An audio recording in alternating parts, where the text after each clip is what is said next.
Amigos y amigas, soy Ale Gutiérrez, presidenta municipal de León, Guanajuato, y estamos muy contentos que el Congreso Internacional de Medicina de Urgencias y Reanimación se vaya a llevar a cabo en la ciudad de León, Guanajuato.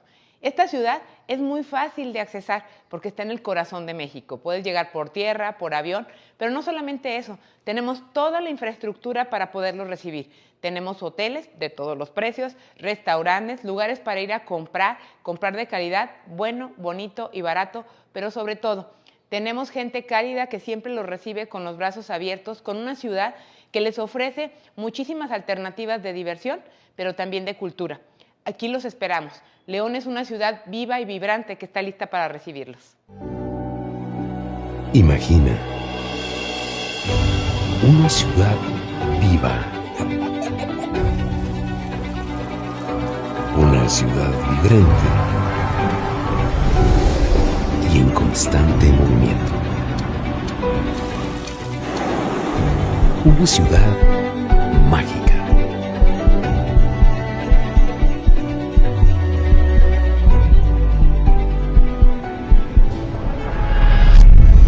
Hoy, León se levanta como un líder indiscutible en la industria de reuniones, siendo una de las ciudades con más altos índices de desarrollo en los últimos 20 años. Con una ubicación estratégica al centro del país, somos uno de los destinos con mejor acceso vía terrestre y aérea, con hasta 252 vuelos semanales. Con esto, se consolida la accesibilidad a los destinos más solicitados y conexión a las capitales y ciudades más importantes del mundo. El gran crecimiento de nuestra ciudad nos ha permitido dividirla en 4 zonas estratégicas de alojamiento, donde se cuentan con más de 8.500 habitaciones diarias disponibles. Para la industria de reuniones, destinamos una zona estratégica, conformada por 18 hoteles cercanos a los recintos más importantes del Distrito León MX, y más de 3.500 habitaciones disponibles especiales para este segmento en la ciudad. Poliforum León, recinto de vanguardia para realizar congresos, convenciones y exposiciones, con la facilidad para ejecutar distintos eventos simultáneos. Hoy, sus años de experiencia nos permiten garantizar eventos memorables y exitosos. Con la oferta turística, nuestra ciudad se consolida a través de una agenda anual de grandes eventos y festivales. La Feria Estatal de León, como la feria familiar más grande de México. El World Rally Championship, que nos inyecta adrenalina en una de las carreras más esperadas del campeonato mundial. Y el Festival Internacional del Globo, el tercero más importante a nivel internacional. La gastronomía de León cuenta con grandes exponentes de cocina de autor, cocina tradicional, internacional, de especialidad y antojitos típicos en más de 680 establecimientos. Disfruta León con nuestras experiencias turísticas y recorre su historia, tradición y cultura en cada rincón de esta ciudad. Conoce nuestros centros comerciales y recreativos que te acercarán a la identidad leonesa con las mejores actividades. Ven, disfruta nuestros eventos y nuestra forma de hacer negocios. ¡Viva León! Una ciudad viva y vibrante.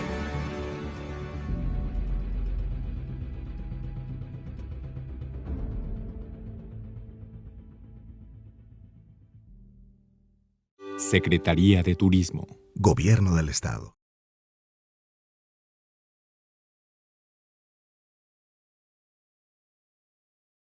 A todos los profesionales de urgencias, líderes en sus áreas y expertos en la toma de decisiones en situaciones de estrés, sabemos que trabajar en un servicio de urgencias es desafiante y gratificante a la vez. Cada paciente se presenta con nuevos desafíos y situaciones que requieren una respuesta rápida y efectiva. En esta profesión, el tiempo es crítico y cada minuto cuenta para salvar la vida de nuestros pacientes. Es por eso que la Sociedad Mexicana de Medicina de Emergencias te quiere invitar a afiliarte como socio para tener acceso a nuestro campus virtual y capacitación constante a través de updates, sesiones, webinars, webcasts, podcasts, revistas, revisiones, artículos, infografías, seminarios, talleres, simposios, congresos y más. Actualízate para que continúes manejando la sala de urgencias y el estrés de manera efectiva y puedas mantenerte enfocado en la atención a tus pacientes. Sigue inspirando a otros a considerar esta emocionante y desafiante especialidad. Por una medicina de urgencias para todos.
Hola, buenas tardes a todos nuestros socios y a todos los que nos visitan a través de las redes sociales de la Sociedad Mexicana de Medicina de Emergencias.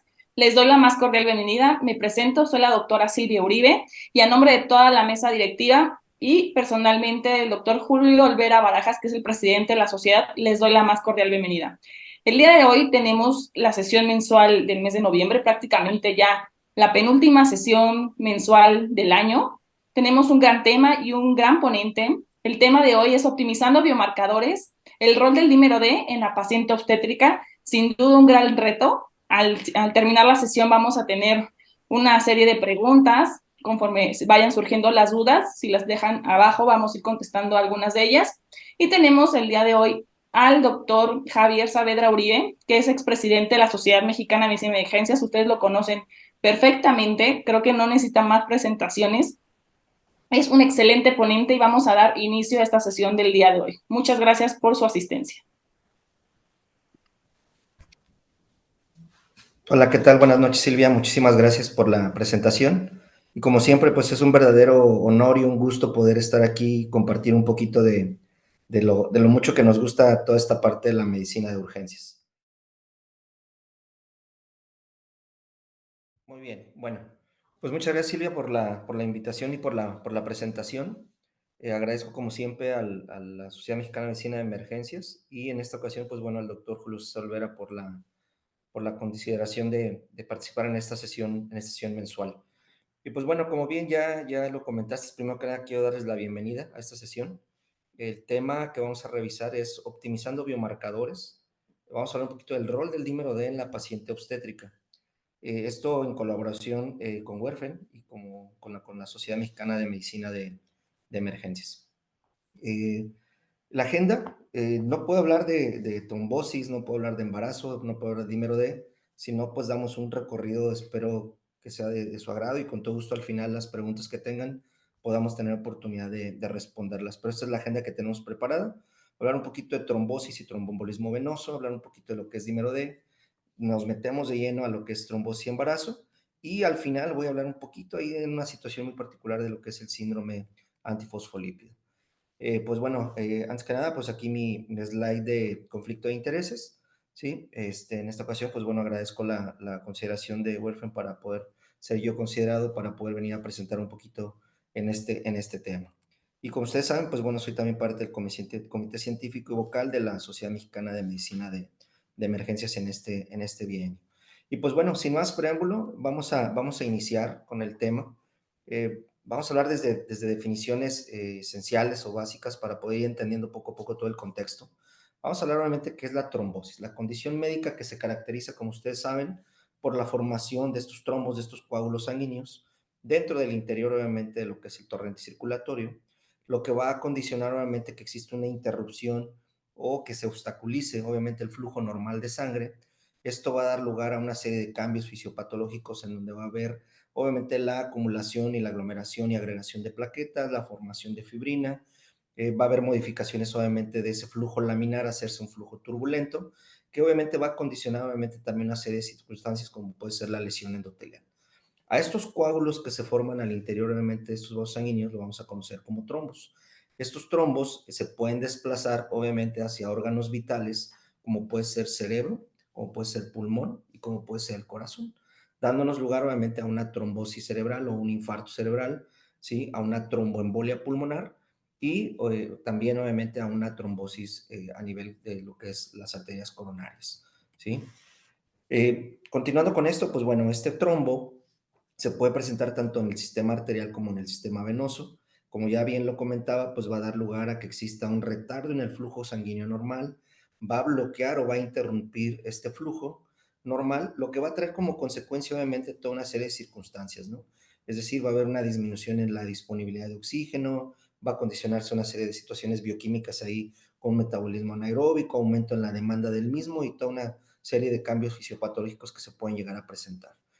Finalmente, algo muy importante que puede dar, sobre todo cuando hablamos de la trombosis a nivel de lo que es el sistema venoso, va a dar lugar a desprenderse este trombo y puede viajar obviamente por este torrente circulatorio, lo que vamos a definir obviamente como lo que es el proceso de embolismo, ¿sí?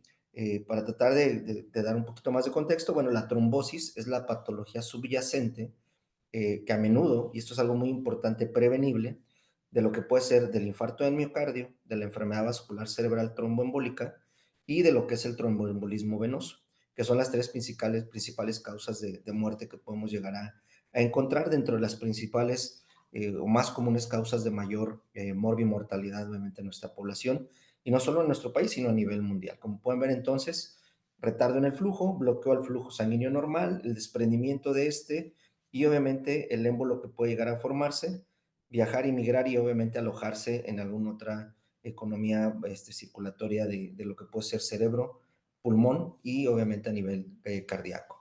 Al momento en que se da lugar a la formación de un trombo, hablamos de que existe una serie de procesos o de etapas fisiopatológicas. De primera instancia está la éstasis sanguínea, que no es otra cosa más que el estancamiento, ¿sí? O el detenimiento de este flujo de sangre en los vasos, lo que va a condicionarse principalmente por procesos de inmovilización prolongada. Hablemos del segundo proceso, que es el daño endotelial, en donde va a haber una serie de lesiones en el revestimiento interno de los vasos, y esto puede estar causado por cirugías, por trauma, o bien por enfermedades vasculares, si hablamos de algunas patologías. O bien también puede haber algunas situaciones fisiológicas que pueden llegar a condicionar tanto esta éstasis sanguínea como en algún momento este daño endotelial, y finalmente van a condicionar también para la formación de un tómero lo que es la hipercoagulabilidad.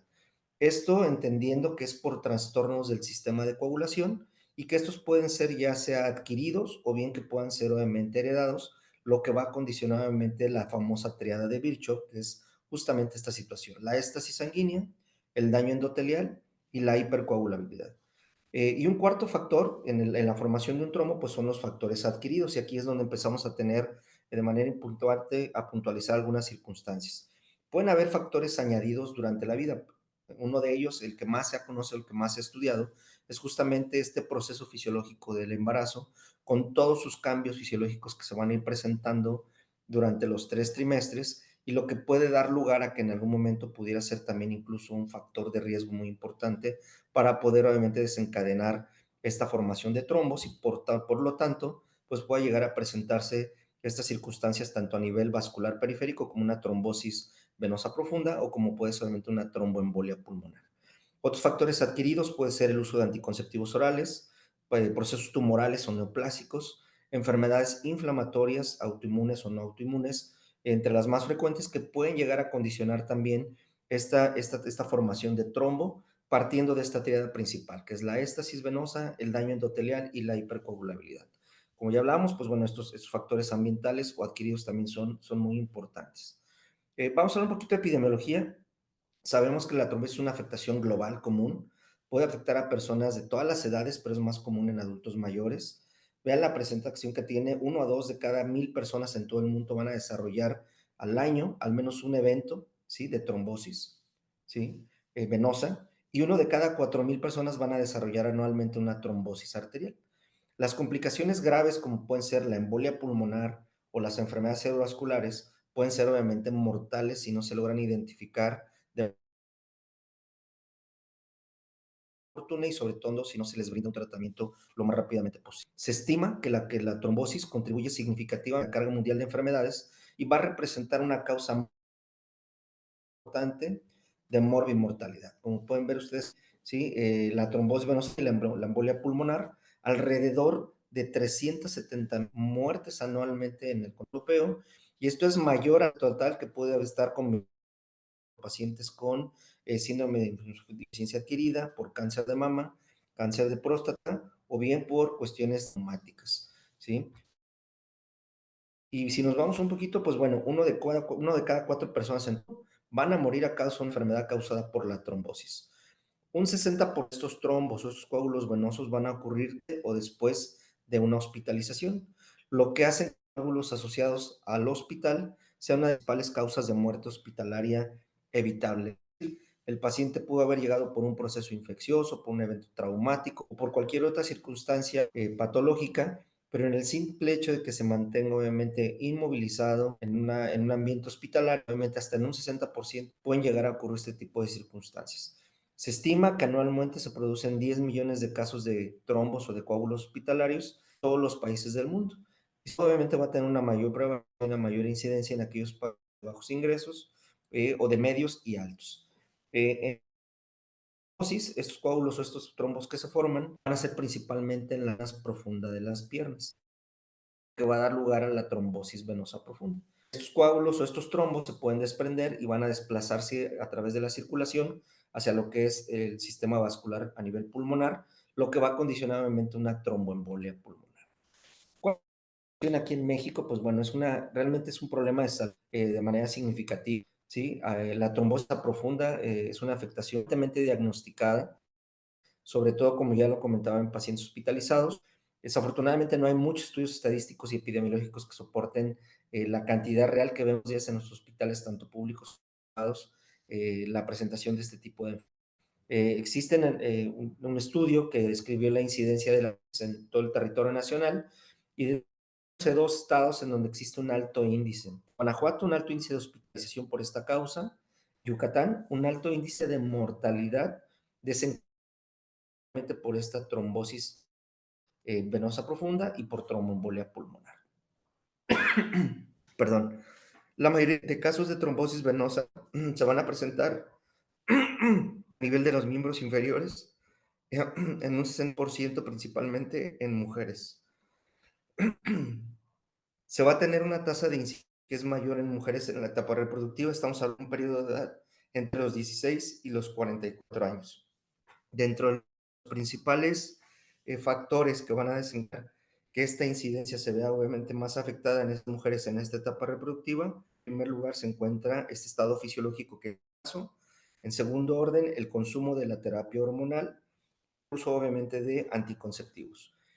No hay muchos estudios estadísticos, como ya lo comenté, este padecimiento, aunque se tiene registro de que alrededor de 500,000 afectados a nivel global en el año. Entonces, un poquito este contexto de la definición, de la importancia del poder tener en mente que existe un problema de salud como es obviamente esta tosis que se puede presentar tanto en el sistema vascular venoso como en el sistema vascular arterial. Nos vamos a dedicar en este momento a lo que es el tromboembolismo venoso, que no es otra cosa más que una condición médica en la que se forman estos coágulos sanguíneos en las venas que y pueden desprenderse y viajar a través del torrente sanguíneo y van a incluir 2 afectaciones principales, la trombosis venosa profunda y la tromboembolia pulmonar.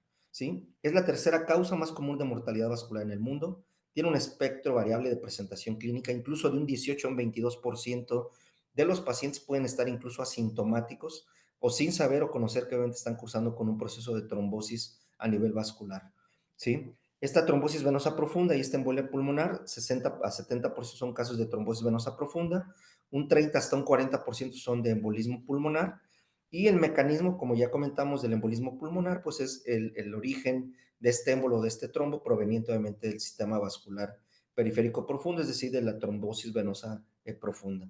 La incidencia de esta patología cada vez está en aumento. Sabemos que esto va a tener un incremento importante conforme pase la edad, es decir, en la longevidad obviamente va a ser más frecuente poderlo identificar y obviamente va a estar asociado también a un incremento de comorbilidades, como cuáles, obesidad, falla cardíaca, cáncer como las principalmente identificadas.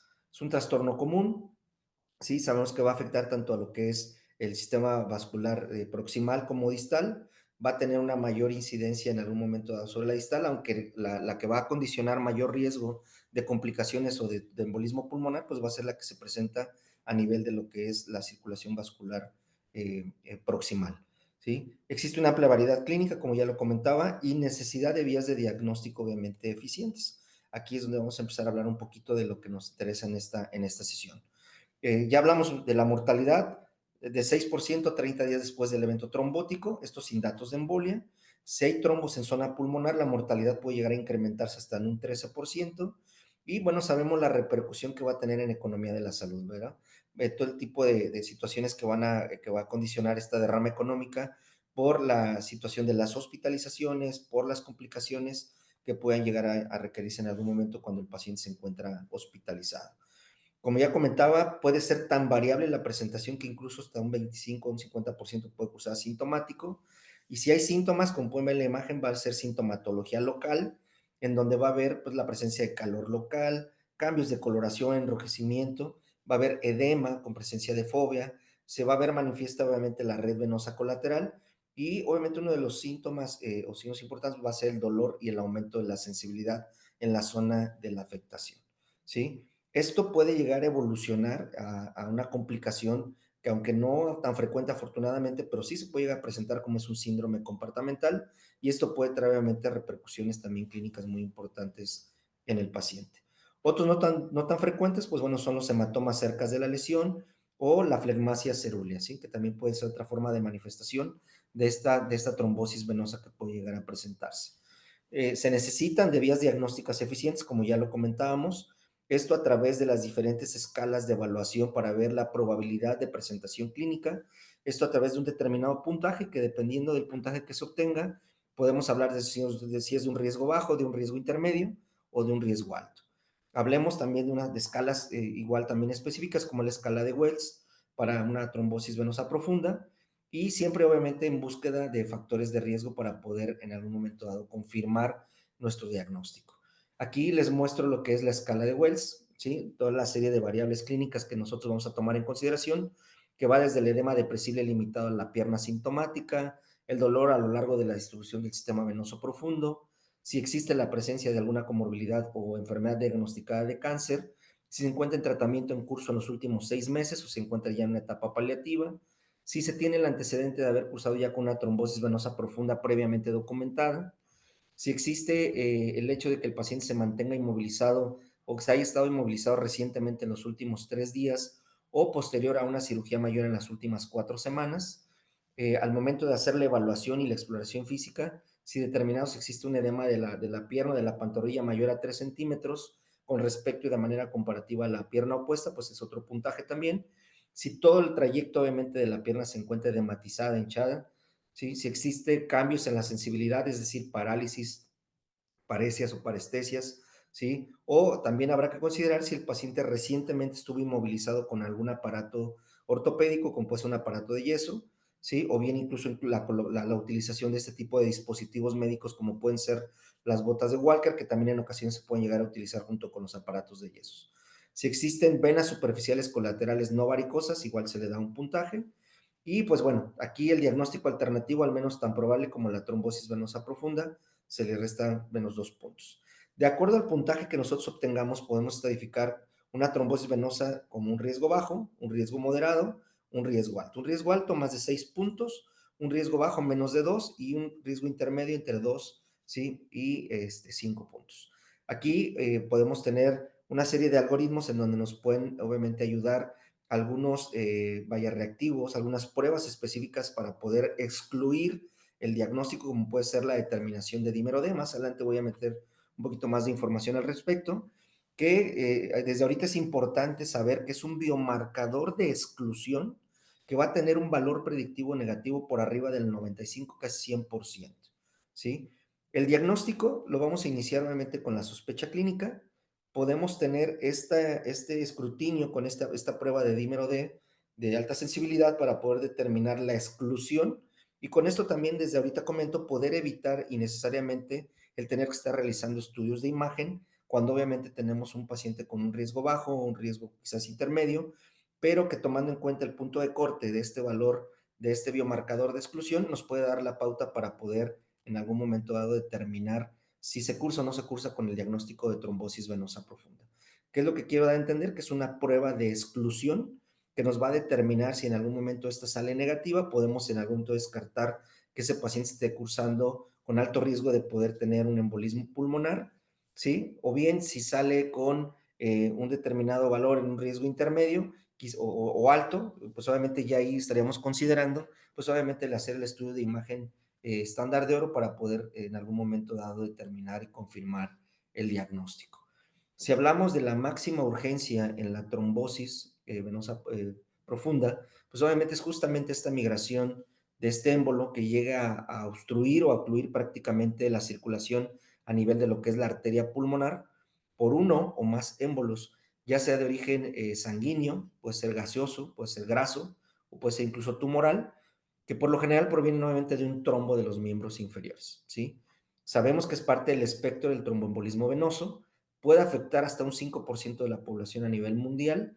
Tan solo en Estados Unidos tiene una incidencia que va de los 300,000 a los 600,000 casos por año y se considera la tercera causa de muerte de origen cardiovascular en pacientes hospitalizados. Vean el número, cerca de 100,000 muertes anuales. La etiología, pues ya lo comentábamos, tenemos obviamente esta tríada de Virchow, en donde obviamente con todos estos factores que puedan condicionar éstasis sanguínea, la hipercoagulabilidad y el daño endotelial, y si le asociamos o le sumamos estos factores asociados como es la inmovilización, el embarazo, entre los más importantes, pues obviamente prácticamente estaríamos con esto dando lugar a conocer cuál pudiera ser obviamente la etiología que puede dar lugar a la presentación de este embolismo pulmonar. El cuadro clínico es variable, ¿sí? Como ya comentaba, puede el paciente presentar solamente taquicardia, ¿sí? O sensación de palpitaciones, no necesariamente puede haber dolor torácico, no necesariamente puede o debe de existir la dificultad respiratoria, ¿sí? Muchas de las ocasiones, hasta en un 20% los pacientes incluso pueden fallecer antes del diagnóstico o poco después de haberlo identificado.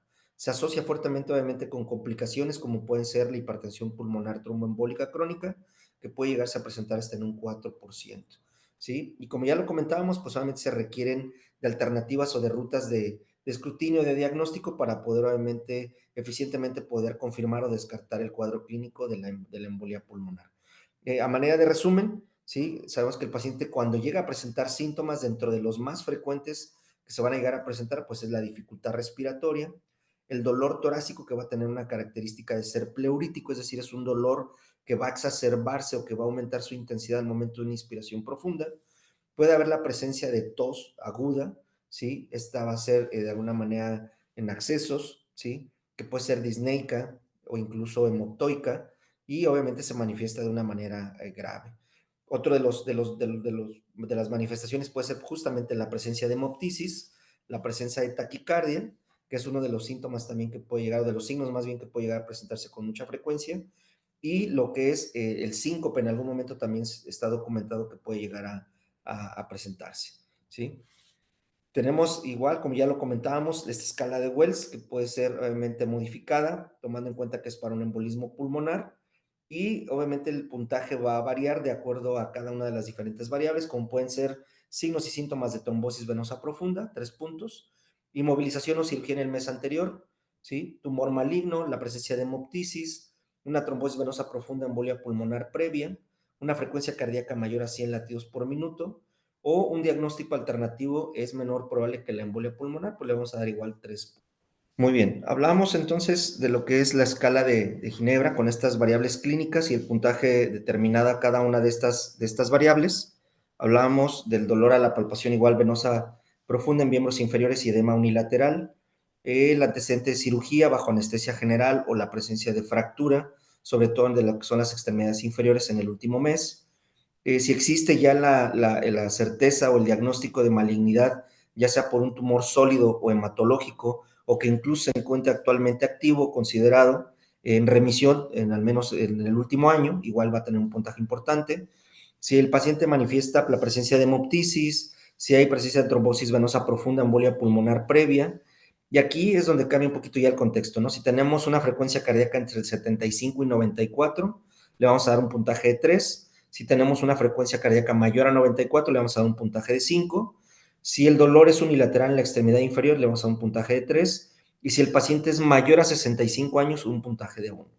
Y aquí vamos a estadificarlo como un riesgo bajo cuando tiene menos de 3 puntos, un riesgo intermedio de 4 a 10 y un riesgo elevado o un riesgo alto cuando tiene más de 10 puntos, ¿sí? Continuando obviamente con la ruta crítica en relación a nuestro algoritmo de diagnóstico, vamos a utilizar este biomarcador de exclusión, dependiendo obviamente de la determinación cuantitativa.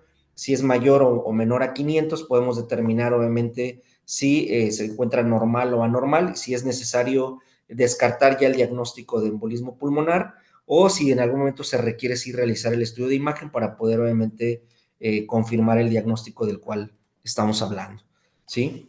Ya hablando un poquito más en relación a lo que es este biomarcador, tenemos que comentar que, bueno, es una ventaja el tener este tipo de prueba como parte de nuestras herramientas diagnósticas por muchas ventajas. Una, pues el tiempo en el que obviamente vamos a tener nosotros el reporte del resultado de esta prueba, de este biomarcador, es rápida, nos va a favorecer en tomar una decisión en esta ruta crítica y esto le va a dar un valor obviamente importante a la prueba junto, obviamente con el caso, vaya, con la presentación clínica y los factores de riesgo que el paciente pudiera llegar a tener. ¿Qué es el dímero D? Pues bueno, sabemos que es una molécula, producto final de la activación de la coagulación, en donde va a evidenciar justamente la generación y la degradación de la fibrina, ¿sí? Se considera o se le denomina como un biomarcador de hiperfibrinolisis y activación de la coagulación. Y obviamente vamos a tener diferentes escenarios en los cuales esta molécula biomarcadora puede estar obviamente presente o activa.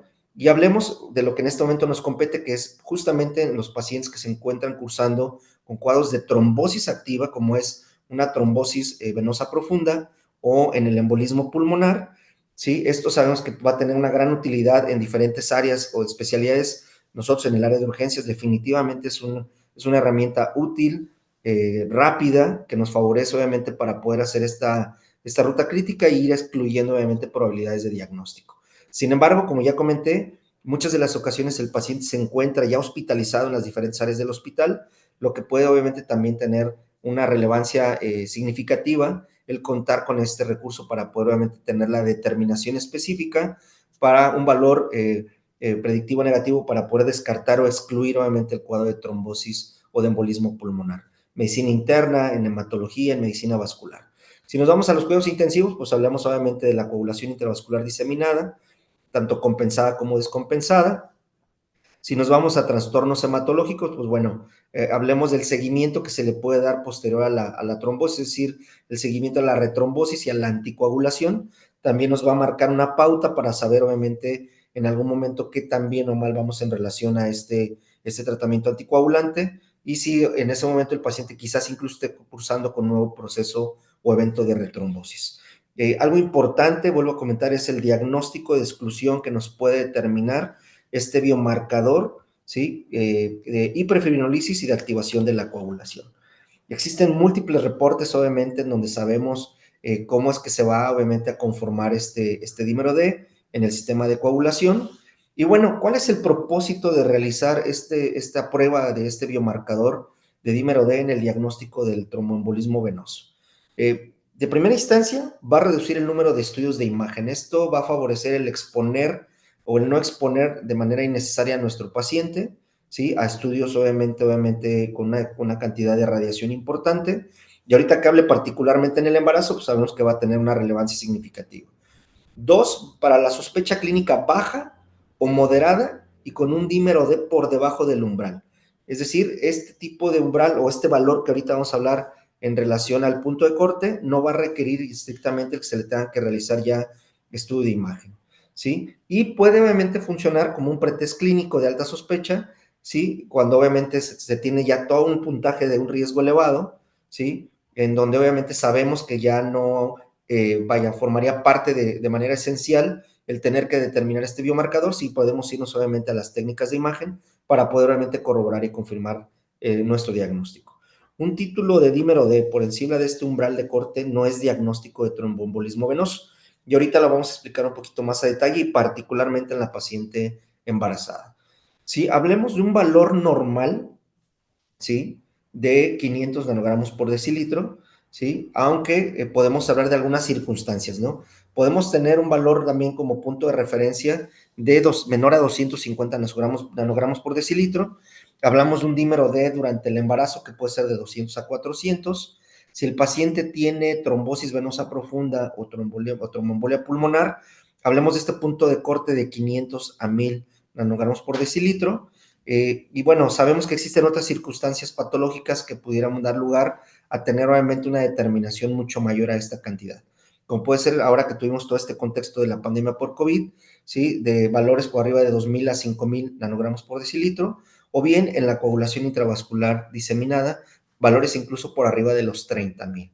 ¿Sí? Algo importante que hay que tomar en consideración es que nosotros debemos ajustar el valor reportado cuantitativo, ¿sí? En relación a la edad de nuestro paciente, ya que la especificidad va a disminuir en un 10% en aquellos pacientes mayores de 80 años. Y una forma rápida y útil de poder corregir este valor de dímero para hacerlo un poco más específico acorde a la edad, pues es justamente multiplicando la edad por 10 microgramos por litro en aquellos pacientes mayores de 50 años, ¿sí? Va a mejorar la utilidad, obviamente, de este test en pacientes mayores de 60, con una baja sospecha clínica de tromboembolismo venoso, excluye este tromboembolismo venoso de manera, obviamente, más segura. Por ahí se tiene un estudio multicéntrico en donde hubo un tamaño de muestra de 747 pacientes no hospitalizados, con un valor predictivo negativo, obviamente mayor al 100%, ¿sí? En donde se tenía una especificidad para una trombosis venosa profunda, ¿sí? Mayor a 42.1%, y una especificidad para embolismo pulmonar mayor al 48.3%. Hablemos de los diferentes métodos, por laboratorio o metodologías para la determinación cuantitativa, ¿sí? De lo que es este biomarcador. Aquí, como pueden ver en esta tabla, nos habla de los diferentes métodos, ELISA, ELF, ALIA, ¿sí? El WebOC, en donde vemos la descripción, el tiempo de entrega aproximado de resultados, la sensibilidad, ¿sí? La especificidad y las ventajas que definitivamente es lo que puede dar lugar a la toma de decisión sobre cuál pudiera ser el mejor método, de procesamiento, obviamente, de este biomarcador. Y también nos habla de algunas desventajas, ¿verdad? ¿Sí? Si hablamos específicamente de la prueba de LIA, sabemos que en cuanto a su descripción, es una prueba cuantitativa, tenemos un tiempo de entrega de 15 minutos, tenemos una sensibilidad del 93%, que puede variar de 89 a 95, una especificidad que varía hasta el 53%, ¿sí? Es muy comparable la sensibilidad a ELISA, ¿sí? Y aquí algo muy importante dentro de sus ventajas es que es completamente automatizado. Y dentro de las ventajas que pudiera llegar a ser moderadamente específico. ¿De qué va a depender esto? De su capacidad de dilución automática, ¿sí? Y comparamos, por ejemplo, con el WIPOC, en donde obviamente podemos tener una mayor número, obviamente, de reportes o registros no aprobados para exclusión, obviamente, para tromboembolismo venoso. Más adelante voy a comentar un poquito más al respecto de esto. ¿Cuáles son entonces las ventajas de la determinación cuantitativa de este dímero D? 1, ahorra tiempo y dinero. 2, optimiza la carga de trabajo del laboratorio, ya que se hace a través de un proceso automatizado.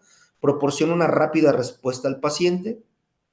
Reduce el número de técnicas de imagen innecesarias y tiene una alta especificidad y sensibilidad para el tromboembolismo venoso. Hablemos dentro de las variables que puede haber, obviamente, de los reactivos para poder hacer la determinación de este biomarcador. Hablemos de MOSIL-D dímer ultrasensible, ¿sí? 500, que al hacer obviamente este corte, ¿sí? O este cut-off de más de 500 nanogramos por nanolitro, el D-dimer HS500 se excluyó con éxito la trombosis venosa profunda y la embolia pulmonar en más de 1000 pacientes. Todo esto incluidos en 2 estudios, con un valor predictivo negativo del 100% y una sensibilidad igual del 100%. Tuvimos 2 estudios, un estudio unicéntrico en donde hubo 295 pacientes no hospitalizados, ambulatorios, con este valor predictivo negativo, y en donde se tuvo una especificidad para tromboembolismo venoso de 42.3%. Y un estudio multicéntrico, igual en pacientes no hospitalizados, un tamaño de muestra de 747, y como ya comentaba, la especificidad para trombosis venosa profunda del 42.1 y para embolismo pulmonar del 48.3. En este estudio multicéntrico, pues bueno, mejoró el diagnóstico tanto de la trombosis venosa como el embolismo pulmonar, ¿sí? Las muestras positivas se confirmaron con técnicas estandarizadas de imagen y basándose en este valor de cutoff de 500 nanogramos por mililitro FEU. Se muestra en la siguiente tabla los valores de sensibilidad y especificidad, así como el valor predictivo negativo, como pueden ver ahí, ¿sí? Y en el multicéntrico, pues bueno, de la misma forma se diagnosticó y se confirmó mediante estudios de imagen, se siguió el algoritmo diagnóstico específico, incluyendo una escala de valoración, ¿sí? Se utilizó igual el valor de cutoff de 500 nanogramos por mililitro, y se muestra en la siguiente tabla también lo que fueron los valores de sensibilidad, de especificidad y de este valor predictivo negativo que fue prácticamente del 100%. Quiero compartirles, hace ya algunos años tuve yo oportunidad de participar, ¿sí? En un consenso latinoamericano que hubo en Medellín, en Colombia, en donde se nos invitó a participar para poder evaluar y poder hacer esta publicación en cuanto al uso y limitaciones del dímero D en la exclusión del tromboembolismo venoso. Como pueden ver, había gente de toda Latinoamérica, Argentina, Colombia, Venezuela, Uruguay, y pues bueno, un servidor de aquí de México. Y me voy a permitir extraer algunas situaciones que considero que es importante traerlas en este momento para poder darle la explicación y la utilidad que se requiere.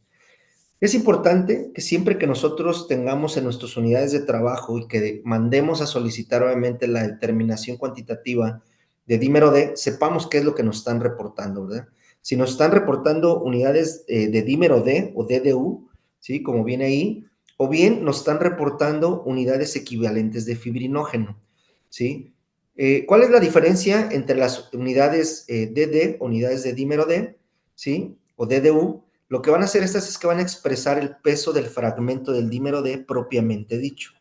En cambio, las unidades equivalentes de fibrinógeno, o también denominadas FEU, lo que van a hacer es que van a expresar el peso del fragmento en términos del fibrinógeno, o siendo más específicos de la fibrina, de la cual obviamente el dímero D proviene. Si se entiende esto, así entonces 2 nanogramos por mililitros de estas unidades equivalentes de fibrinógeno es el equivalente a 1 nanogramo por mililitro de estas unidades de dímero D. ¿Sí? Esto es algo muy importante que obviamente siempre que nosotros tengamos oportunidad de involucrarnos en, a lo mejor no tanto en el procesamiento, pero sí obviamente en la interpretación de los resultados que nos pueden arrojar el laboratorio, siempre es importante preguntar y conocer obviamente en qué unidades nos están dando esta respuesta. Con esto, si se entendió, podemos hablar también de un informe de resultados de 2 pacientes con ensayos que utilizan distintas unidades.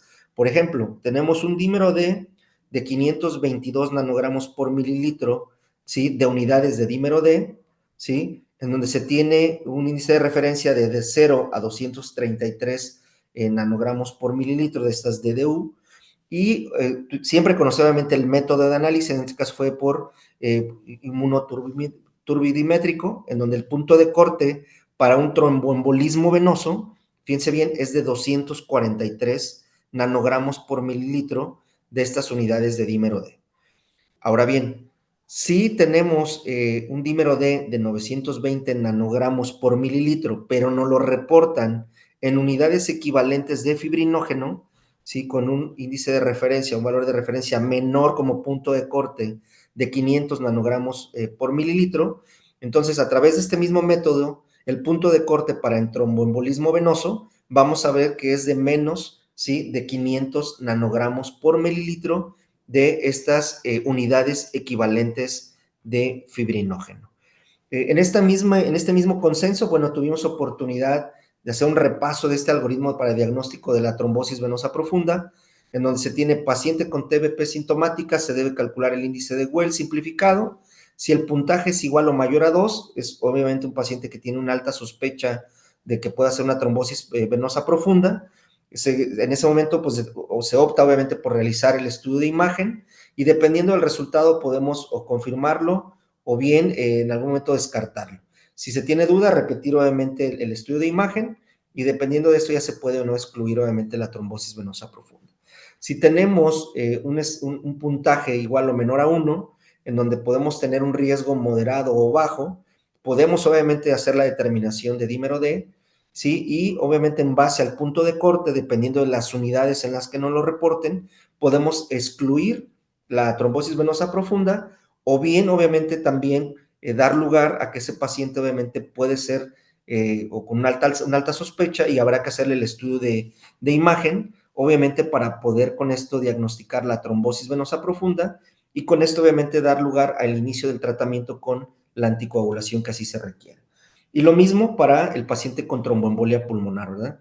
Tenemos una probabilidad baja o intermedia de TEP, tenemos que hacer la determinación cuantitativa de este biomarcador.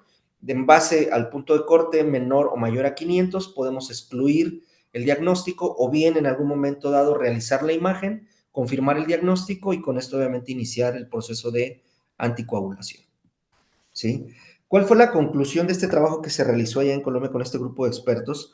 Pues bueno, intentó señalar algunos puntos que son relevantes en la utilización de la prueba de dímero D en el algoritmo diagnóstico de lo que es la enfermedad trombótica venosa.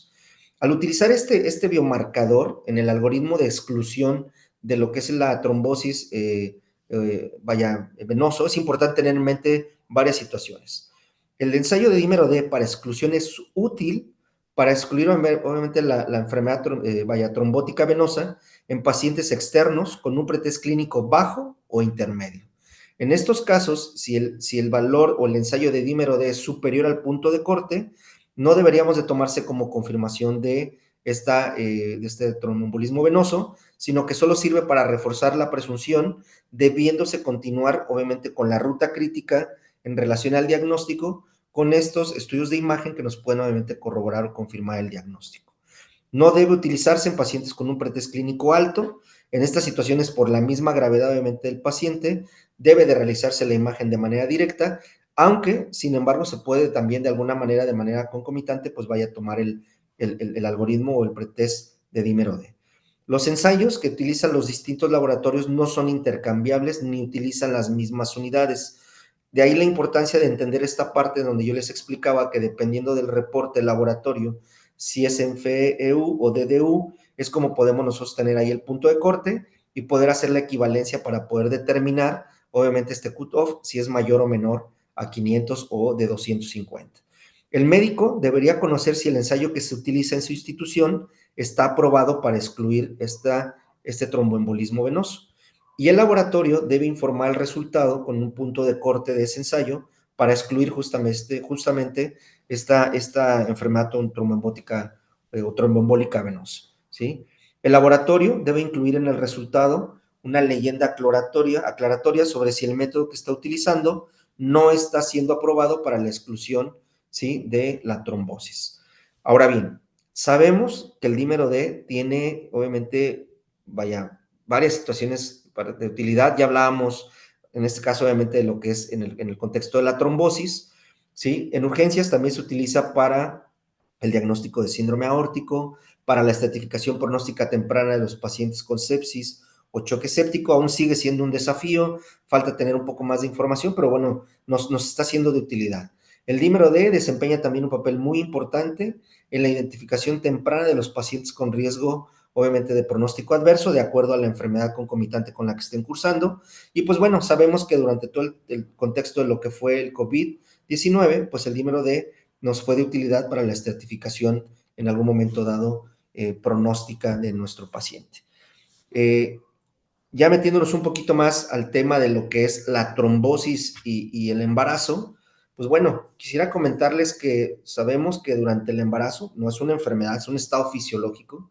Existen cambios importantes en la coagulación que van a predisponer a eventos tromboembólico-venosos y que pueden o son causa de muerte materna. De ahí la justificación de tener en mente que toda paciente, incluso antes del embarazo, que pudiera tener algunos factores de riesgo o algunos factores ya sea hereditarios o adquiridos como enfermedades trombofílicas, pueden ser obviamente mal evaluadas, mal diagnosticadas, y de ahí la importancia también de considerar desde este momento que la determinación cuantitativa de este biomarcador tendría que tener también un papel fundamental en la determinación de este tipo de pacientes para que incluso antes de que se lleve a cabo la concepción o el desarrollo del embarazo, e incluso en el puerperio inmediato, pues tengamos oportunidad de dar un tratamiento anticoagulante para evitar el riesgo, obviamente, de complicaciones como pudiera ser la tromboembolia pulmonar, ¿sí? El embarazo constituye un factor de riesgo definitivamente para la enfermedad tromboembólica. Va a condicionar un aumento de 3 hasta 5 veces el riesgo de trombosis venosa profunda. Ocurren, como ya comenté, cambios fisiológicos que van a hacer que exista un estado de hipercoagulabilidad. Este estado de hipercoagulabilidad va a traer como consecuencia, pues obviamente, mayor éstasis, puede haber obviamente este estado protrombótico, va a condicionar algunos cambios importantes en la coagulación, a comportamiento de tiempo de protrombina, ¿sí? Del tiempo parcial de tromboplastina, aumento del fibrinógeno y por lo tanto, pues a un aumento también en la producción de dímero D. Dentro de los cambios que pudiéramos hablar como más importantes, hablando en el contexto de la coagulación en el embarazo, sabemos que la paciente va a cursar con una anemia fisiológica, va a haber aumento en los factores de coagulación 1, 7, 9, 12 y el factor de von Willebrand, va a haber un sistema fibrinolítico que va a estar disminuido, va a haber una disminución de estos anticoagulantes naturales como es la proteína C y la proteína S, así como la antitrombina, y en algún momento pudiera llegar a condicionarse también alguna trombocitopenia leve en la paciente. Ahora bien, la trombofilia en la mujer gestante es un tema obviamente de mucha relevancia, ya que la deficiencia de antitrombina 3 o la deficiencia de proteína C o la deficiencia de proteína CS o la alteración del factor 5, y si a esto le sumamos factores como pudieran ser los tratamientos hormonales o bien las trombofilias adquiridas durante el embarazo, hablemos particularmente de lo que es el síndrome antifosfolípido o bien la hiperhomocisteinemia, van a aumentar aún más el riesgo de que estas pacientes puedan cursar con muerte materna y va a estar desencadenada obviamente por este tromboembolismo que puede llegar a presentarse obviamente tanto a nivel venoso profundo como obviamente a nivel pulmonar, ¿sí? Hablemos muy rápido de lo que es el síndrome antifosfolípido. Es una enfermedad autoinmune, sistémica, se caracteriza por cuadro de trombosis, puede ser venosa, puede ser arterial o puede ser microvascular, así como morbilidad aumentada en el embarazo, pero con la presencia confirmada de anticuerpos antifosfolípidos o APL. Va a causar trombosis arterial venosa microvascular, morbilidad en el embarazo, pérdida gestacional, que es uno de los principales datos clínicos por los cuales la paciente puede llegar a tenerse la sospecha de que pueda estar condicionando por este síndrome trombofílico, y en algún momento cuando llegan después, obviamente la semana 24, pudieran llegar a presentar preeclampsia. Determinación, obviamente, de biomarcadores, como es el anticoagulante lúpico, las anticardiolepinas, anti-B2 y glicoproteína 1, dentro de los más importantes, ¿sí? Tenemos dos tipos de síndromes, antifosfolípido, el primario y el secundario, un SAF como causa primaria de los síntomas, o el secundario, que es asociado a otra enfermedad, como pudiera ser otra enfermedad autoinmune, ¿sí? El primario puede ser causa de trombofilia adquirida más frecuente, y el SAF secundario, ¿sí? El lupus es la asociación más común que vamos a encontrar. Es decir, lupus, síndrome antifosfolípido, un síndrome protrombótico, mujer joven, etapa reproductiva, embarazo, aumenta el riesgo obviamente de trombosis venosa profunda y un riesgo inminente obviamente de embolismo pulmonar.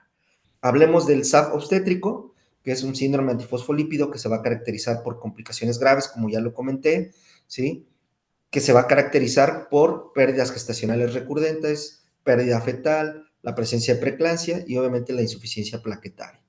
Todo esto que va a condicionar, pues una trombosis placentaria que no necesariamente puede llegar a tenerse, puede tener fenotipo único, puede ser trombosis venosa, SAF obstétrico o algo también denominado el SAF catastrófico, en donde va a haber toda la suma de todas las manifestaciones obviamente críticas que pueden llegar a tener las pacientes. O bien podemos tener un fenotipo mixto, ¿sí? Aquí es importante tomar en cuenta una serie de situaciones que tenemos que ir obviamente de manera ordenada ir descartando para poder hacer el diagnóstico o la sospecha clínica del SAF obstétrico.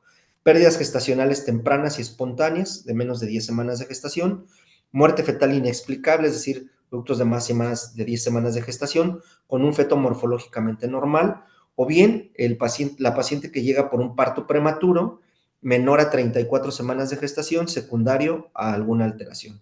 o bien cuando la paciente llega con la máxima urgencia, ¿no? Que puede ser la eclampsia o una preeclampsia grave, o bien una insuficiencia placentaria.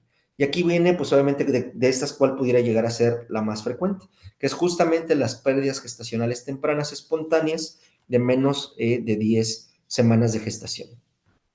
Biomarcadores específicos para determinar, obviamente, si se trata o no de un síndrome antifosfolípido. Entre mayor positividad, doble o triple, pues obviamente va a haber mayor morbimortalidad. Regresando un poquito ya a la cuestión de la trombosis y el embarazo, sabemos que el riesgo va a ser mayor durante el tercer trimestre y entre 6 y 12 semanas después del parto. Esto es algo también muy importante. Ya hablamos de la paciente joven en edad reproductiva que pudiera tener una trombofilia adquirida o hereditaria. Ya hablamos que el propio embarazo va a condicionar este riesgo de trombosis, va a ser mayor el riesgo durante el tercer trimestre, pero también es importante no perder de vista a esa paciente que posterior al desembarazo, ¿sí? Es decir, después ya sea del parto o del evento del quirúrgico de cesárea, entre las 6 y 12 semanas va a tener un riesgo muy elevado de que pueda llegar a complicarse obviamente con un embolismo pulmonar. La presentación clínica complicada, el 50% de los signos van a estar en embarazos aparentemente normoevolutivos o sanos, y en donde de forma súbita y abrupta la paciente va a presentar dificultad respiratoria, edema en las extremidades inferiores, ¿sí? Puede haber o puede confundirse con signos o sugestivos tanto de trombosis venosa profunda como de embolismo pulmonar.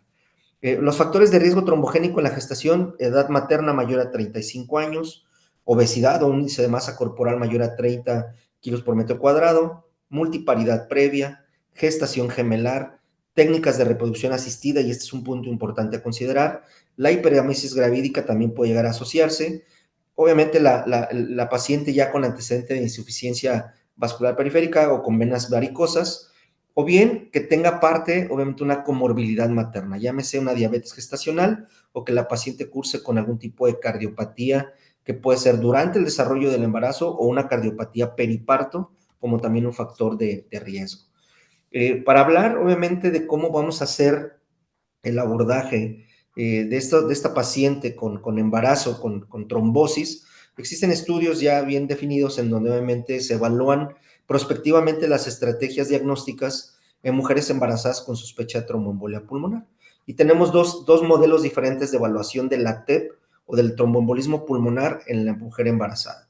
Uno, a través de lo que es la puntuación de Ginebra, y dos, puede ser utilizando el modelo GIRS adaptado al embarazo, que más adelante voy a comentar, en donde, bueno, al final es el hecho de que, bueno, tengamos una paciente embarazada con sospecha clínica de embolismo pulmonar, hacemos este pretest para revisar, tomando en cuenta también este puntaje o este score de Ginebra, si tenemos una determinación cuantitativa de un dímero D menor de 500, ¿sí? Pues obviamente podríamos descartar o excluir, obviamente, con un valor predictivo negativo, que no está cursando, obviamente, con un embolismo pulmonar, o si es mayor a este, pues bueno, si es positivo, el valorar, realizar el estudio de imagen para poder determinar, obviamente, o evidenciar el sitio y la localización de la trombosis que se pudiera llegar a presentar. Y el otro, pues bueno, es justamente este algoritmo de GIRS o esta escala de GIRS, ¿sí? Para el algoritmo de la paciente embarazada con una alta sospecha de diagnóstico de embolismo pulmonar. Se tiene una sensibilidad con este algoritmo de GIRS del 92.6%.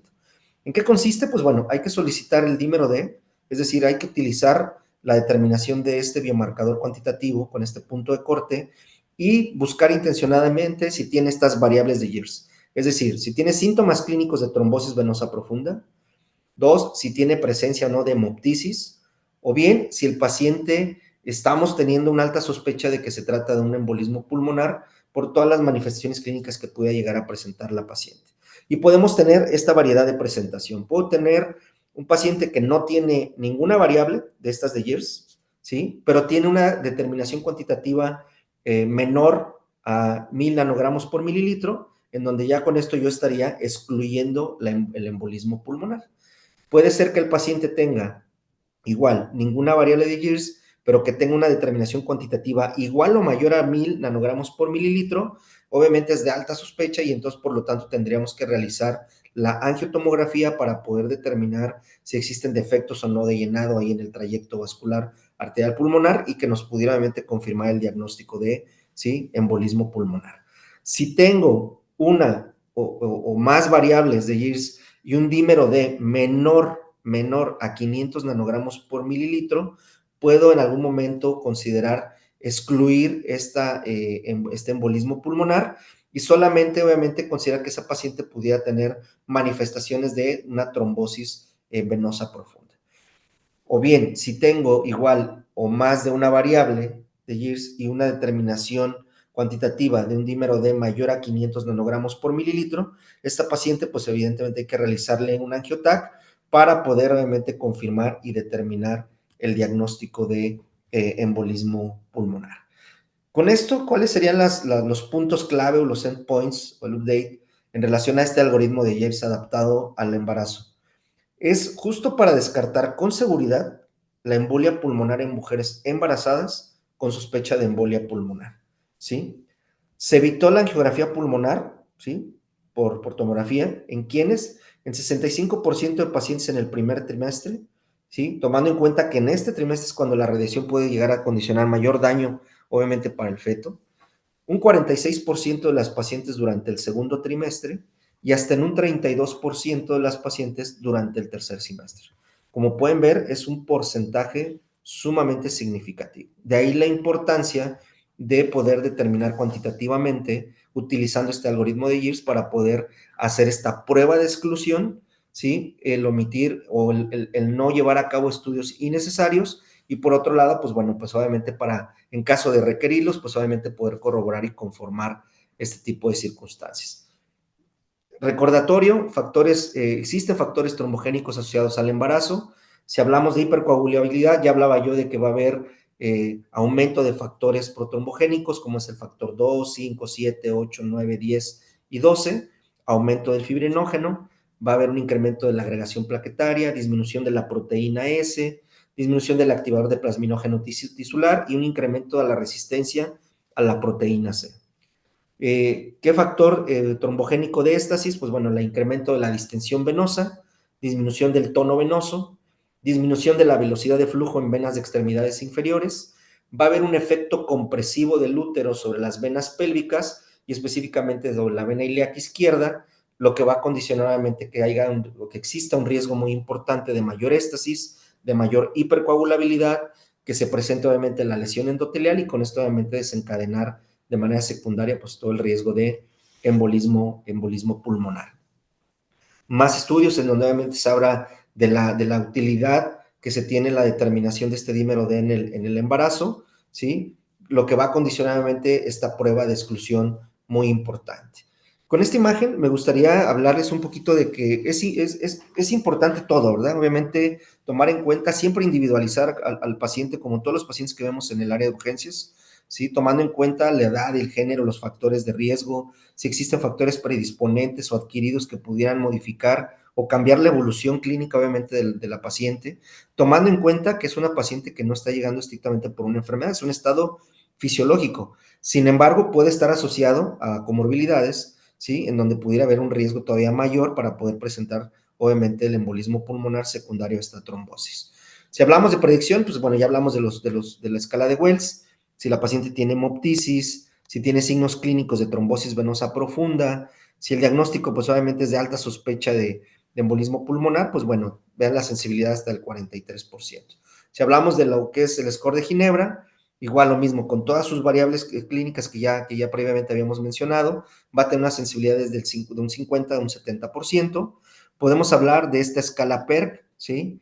En donde es obviamente una ruta de descarte de embolismo pulmonar, en donde se tiene una sensibilidad cercana al 97% y que puede ayudarnos en algún momento también a reducir la estancia en urgencias, a disminuir la probabilidad de ingresos hospitalarios y también obviamente a reducir los estudios de imagen innecesarios. Y bien, la que ya explicamos con un poquito más de detalle, este algoritmo de GIRS, en donde dependiendo si tiene alguna de estas variables, síntomas clínicos de trombosis venosa profunda, la presencia de hemoptisis, o bien si el embolismo pulmonar es el diagnóstico más probable, pues el punto de corte, ¿verdad? Si es mayor o menor a 500 con uno más o menos de las variables de GIRS, o si tiene mayor o menor a 1000, igual con 2 o más o con ausencia obviamente de alguno de de las variables que pudieran identificarse ahí.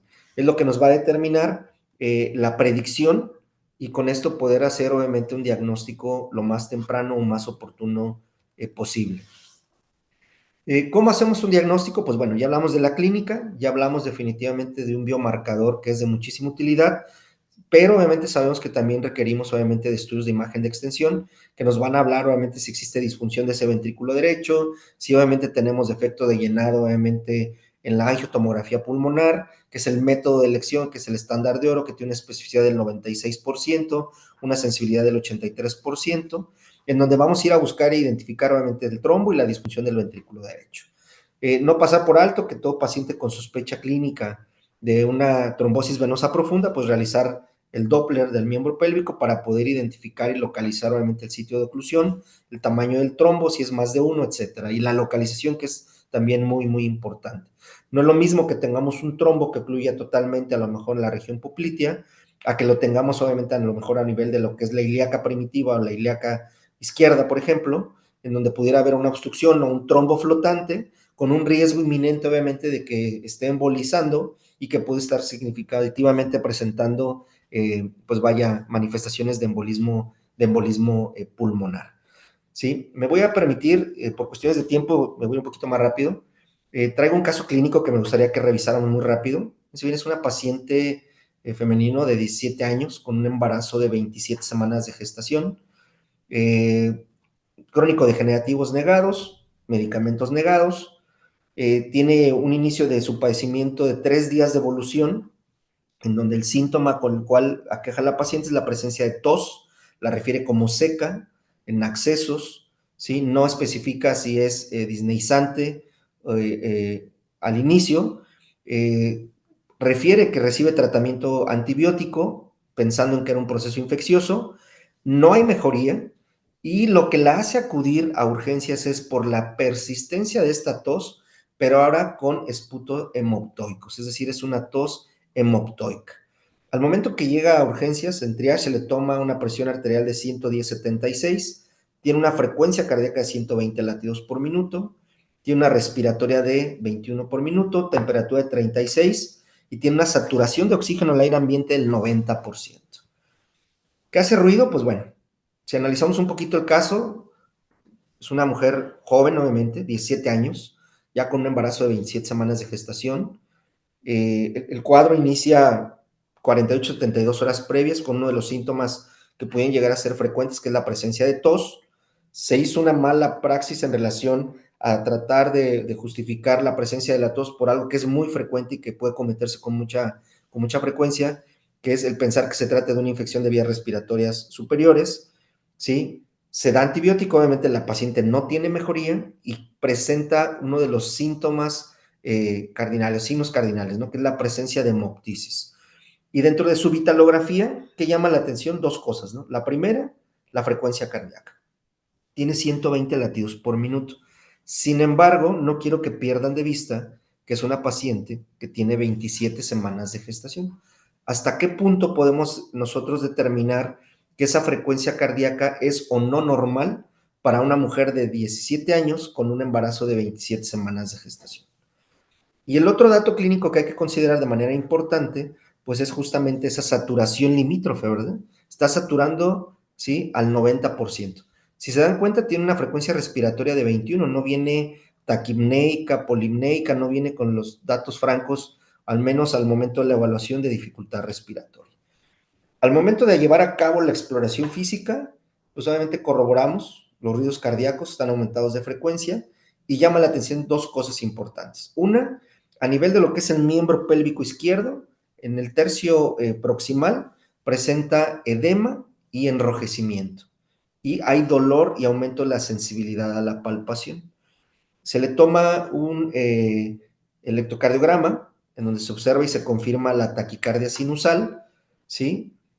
Se tiene como diagnóstico inicial, estoy hablando de la primera vez que se hizo la evaluación de una bronquitis aguda, y esto obviamente pues queda con mucha duda, porque obviamente no es el cuadro o la aparición característica, y se toma una foto ahí de lo que es la región facial de la paciente. Y digo, espero que puedan ustedes, al igual que yo, poder identificar el eritema malar que se le ve ahí muy característico. Pues vaya, entonces tenemos que volver a regresarnos y volver a hacer un interrogatorio más dirigido, porque tenemos una femenina de 17 años con un embarazo de 27 semanas, que llega por un cuadro de tos de 3 días de evolución, que evoluciona una tos con hemoptoicos, que tiene la persistencia de taquicardia, que identificamos que ya tiene un cuadro clínico muy compatible con una trombosis venosa profunda en el miembro pélvico del lado izquierdo, y que además encontramos como hallazgo en la exploración física que tiene un signo que pudiera ser, si no patognomónico, sí característico de una enfermedad autoinmune, como puede ser lupus eritematoso. Se le toman estudios de laboratorio y encontramos una VH y una química sanguínea normal. Tenemos un dímero D, fíjense bien, se hizo la determinación cuantitativa y tenemos un reporte de 3,500 nanogramos por decilitro. Y los anticuerpos para LES pues están en proceso, no tenemos todavía resultados. Con esto que tenemos aquí, ¿qué diagnóstico tenemos? Pues estarán de acuerdo conmigo que es una paciente que por el propio estado fisiológico del embarazo, que seguramente tiene un factor asociado de trombofilia hereditaria o adquirida, como podría ser obviamente la trombosis venosa que tiene a nivel de miembro pélvico izquierdo, el que hasta que no se descarte es una paciente que tiene un probable cuadro de lupus, ¿sí? Eritematoso sistémico, que habrá que corroborarlo y habrá que confirmarlo. Pues es una paciente que tiene obviamente un alto riesgo de presentar complicaciones si no actuamos de manera oportuna. ¿Sí? Siguiendo la ruta, pues obviamente se le realiza el estudio de imagen a nivel del miembro pélvico y encontramos en el trayecto ahí, pues obviamente del miembro pélvico izquierdo, la presencia de ese trombo que ustedes pueden ahí identificar, ¿sí? Que está obstruyendo ese flujo sanguíneo y que obviamente da lugar a todas las manifestaciones características que ya comentaba yo, ¿no? El aumento de volumen, el edema, el enrojecimiento, el dolor, los cambios de la sensibilidad. Se le realiza con este dímero D, pues obviamente utilizando los criterios de Years o el algoritmo Years. Es un paciente que requería obviamente tener el estudio de extensión. Se le hace una angiotomografía, en donde obviamente podemos observar ahí, aunque se ve muy rápido la imagen, el video, un defecto de llenado obviamente de todo el trayecto obviamente de la arteria pulmonar principal, ¿sí? Del lado derecho. Y bueno, aquí podemos ver en algunas imágenes lo que pudiera en algún momento dado corroborar lo que estamos haciendo. Con esto, pues obviamente estamos dando lugar a diagnosticar, ¿verdad?, a nuestra paciente. Tenemos una paciente con una tromboembolia pulmonar sin inestabilidad hemodinámica. Y aquí pues, continuamos con nuestro algoritmo, ¿verdad? La probabilidad, pues, es alta, definitivamente, pues ya se confirmó, ¿verdad? ¿Por qué? Porque tenía factores de riesgo. Joven, embarazo de 27 semanas, un cuadro compatible con una trombosis venosa profunda, con una manifestación clínica que nos hace sospechar que la paciente pudiera tener algún trastorno ahí trombofílico, y pues obviamente corroboramos que el paciente tiene pues una tromboembolia pulmonar confirmada, ¿sí? Tratamiento pues obviamente es la anticoagulación. Vamos a terminar. El manejo médico de la enfermedad tromboembólica venosa en el embarazo, ¿sí? Se basa en el uso de anticoagulantes. Y las precauciones en su uso van a estar siempre relacionadas a la teratogenicidad y a la presencia o la precipitación al sangrado. ¿Cuáles son, obviamente, los fármacos o los medicamentos o estos anticoagulantes que vamos a utilizar? Pues la heparina no fraccionada y las de bajo peso molecular. ¿Por qué razón?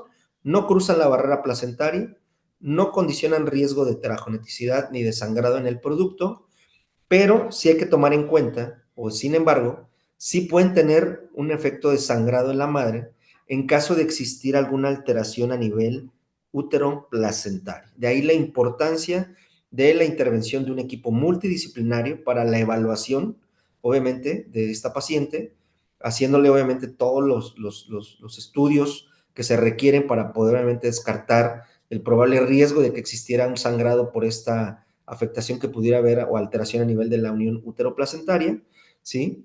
Algo importante también, ya lo comentaba, no necesariamente es durante el embarazo, sino también posterior al embarazo, es decir, en el puerperio, se tiene que continuar con el tratamiento anticoagulante.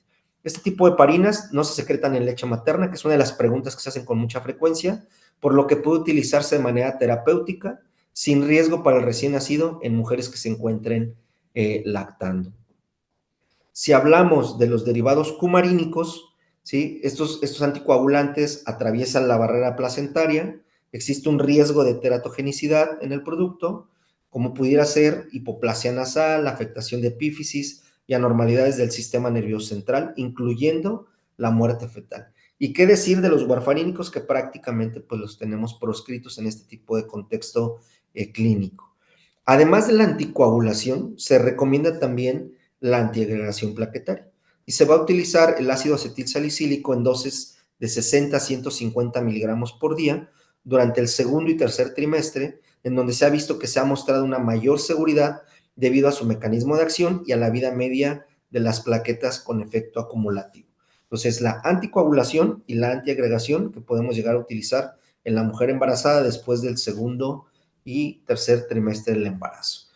Unas tablas finales aquí para poder evaluar el riesgo de tromboprofilaxis. Esto aquí es importante, prenatal, y aquí es donde entra la parte de también volver a retomar la parte del biomarcador, ¿no? Si yo identifico una paciente con un riesgo prenatal alto, ya sea porque tuvo el antecedente de un tromboembolismo venoso único previo, porque tiene trombofilia ya conocida o diagnosticada o con antecedente familiar, aunque no tenga relación con uso de estrógenos o que tenga antecedente de tromboembolismo venoso recurrente más de una ocasión, pues este paciente obviamente es de alto riesgo, por lo que se le tendrá que dar una profilaxis prenatal, ¿sí? Con heparina de bajo peso molecular, por lo menos hasta que se lleve a cabo la concepción y obviamente continuar con la vigilancia y el monitoreo para poder llevar a término este embarazo. Un riesgo intermedio es en aquel paciente que tiene tromboembolismo venoso sin historia familiar o trombofilia sin antecedente de una trombosis, endovascular, una trombosis venosa, patología médica asociada como pudiera ser patología cardíaca, pulmonar, lupus, procesos inflamatorios, cirugías, etcétera. Considerar también profilaxis prenatal con heparina de bajo peso molecular y enviar obviamente con el equipo multidisciplinario. Ahora bien, de esto último que viene aquí, de estos factores de riesgo, edad mayor a 35, obesidad, paridad de 3 o más productos, tabaquismo, varices importantes, infección sistémica, inmovilidad, preeclampsia, deshidratación, hiperemesis, síndrome de hiperestimulación ovárica, embarazo múltiple o fertilización asistida. Aquí vamos a determinar si tenemos 3 o más factores de riesgo, la vamos a considerar como un riesgo intermedio y también va a ocupar anticoagulación prenatal con heparina de bajo peso molecular. ¿Sí? Si es de menos de 3, la vamos a considerar como de bajo riesgo y había que estar obviamente monitorizando, favorecer la movilización y obviamente evitar todo lo que pueda llegar a condicionar mayor riesgo de protrombosis. Ahora bien, hablemos ahora de una evaluación de riesgo de tromboprofilaxis postnatal, es decir, quizás la paciente durante el embarazo no cursó con ninguna situación patológica, pero volvemos a tener estos mismos antecedentes, lo que pueda dar lugar o que haya sido un riesgo bajo o intermedio y que obviamente no se haya dado lugar a que tuviera necesariamente el embolismo pulmonar, pero sí el cuadro de trombosis venosa profunda, pues de la misma forma, esta paciente tendrá que tener un tratamiento tromboprofiláctico postnatal, por lo menos durante las siguientes 9 a 12 semanas, y dependiendo del riesgo vamos a utilizar heparina de bajo peso molecular a las dosis que ahorita más adelante vamos a comentar. Se puede dar en algún momento dado prenatalmente, dependiendo del peso, estas heparinas de bajo peso molecular, enoxaparina, dalteparina o tinzaparina, como pueden ver ustedes ahí la dosis dependiendo del peso. Ahora bien, esto es una dosis tromboprofiláctica. Ahora, si yo ya necesito dar una dosis profiláctica alta o intermedia para mujeres entre 50 a 90 kilos, vean obviamente cómo cambia la dosis. Porque vamos a hablar de enoxaparina, ¿sí? De 40 miligramos diario a 40 miligramos cada 12 horas. Y si lo que ocupamos ya es dar un tratamiento pleno, una dosis de tratamiento anticoagulante, vamos a hablar de una dosis de enoxaparina de 1 miligramo por kilo cada 12 horas de manera prenatal y de 1.5 miligramos por kilo por día, ¿sí? Postnatal. Estas dos son importantes que las tengamos en mente porque es la forma en que vamos a llevar a cabo la anticoagulación de nuestro paciente. Usos de heparinas durante el embarazo, ya lo comentaba. Si es profiláctica, de bajo peso molecular. Si es terapéutica, de bajo peso molecular, y aquí vienen las dosis. Si queremos una mini dosis profiláctica con heparina sódica fraccionada, podemos utilizar 5,000 unidades subcutáneas cada 12 horas. Si queremos una profilaxis o una tromboprofilaxis adecuada, ¿sí? Podemos utilizar de 5,000 a 10,000 subcutáneo cada 12 horas. Y aquí, como pueden ver, de acuerdo al trimestre, podemos ir aumentando la dosis de 5,000 a 7,500 primer trimestre, 7,500 a 10,000 cada 12 segundo trimestre, o bien 10,000 unidades subcutáneas cada 12 horas en el tercer trimestre. A menos de que tengamos, obviamente, evidencia de que tenemos un TTPA que esté, obviamente, elevado, pues es como podemos ir haciendo los ajustes a la dosis para poder mantener a nuestro paciente anticoagulado.